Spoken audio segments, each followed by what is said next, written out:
आज की कहानी बदसूरत बहू। रामरती की दो बहुएं थीं। बड़ी बहू का नाम रेखा था, जो देखने में काली थी। वे उसके बेटे मोहन की बीवी थी। उन दोनों की लव मैरिज थी। रामरती अपनी बड़ी बहू को उसके रंग के कारण बिल्कुल भी पसंद नहीं करती थी। उसकी छोटी बहू का नाम कमला था, जो कि उसके छोटे बेटे रवि की बीवी थी।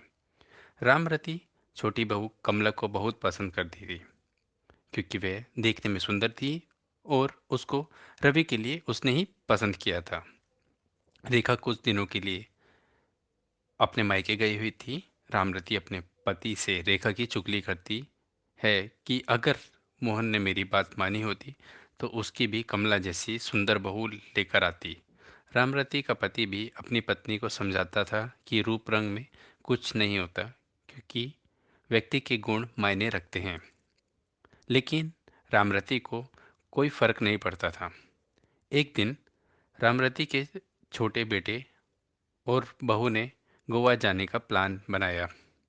उनको 2 दिन बाद गोवा जाना था। अगले दिन रामरती की कमर में बहुत दर्द हुआ। उसको डॉक्टर के पास जाना था, तो उसने अपने छोटे बेटे रवि को कहा। तो रवि ने बोला कि आज हमें शॉपिंग करने जाना है, आप बड़े भाई के साथ चले जाइए।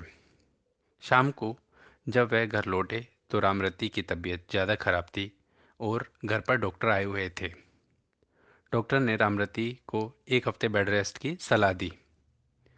रवि के पिता ने रवि को गोवा बाद में जाने की सलाह दी। तब छोटी बहू कमला बोली कि हमने गोवा जाने का बहुत दिनों से प्लान किया हुआ है। माँ जी तो रोज रोज बीमार होती है। ये कहकर चली गई। मोहन बोला, पिताजी कोई बात नहीं, मैं रेखा को कल सुबह ही बुला लूँगा। अगले दिन रवि और उसकी बीवी गोवा चले गए। रेखा को जैसे ही पता चला कि माँ की तबीयत खराब है, वह तुरंत घर आ पहुंची। रामरती को इस सब से पता चल चुका था कि रंग रूप से ज़्यादा व्यक्ति के गुण महत्व रखते हैं। वह जिस छोटी बहू को अच्छा समझती थी, उसके गुणों में उसको दुख पहुंचाया, जबकि जिस बड़ी को वह नापसंद करती थी, उसके अच्छे गुणों से उसे खुशी मिली। मोरल ऑफ द स्टोरी, हमें व्यक्ति के रूप रंग से ज़्यादा उसके गुणों को ध्यान देना चाहिए।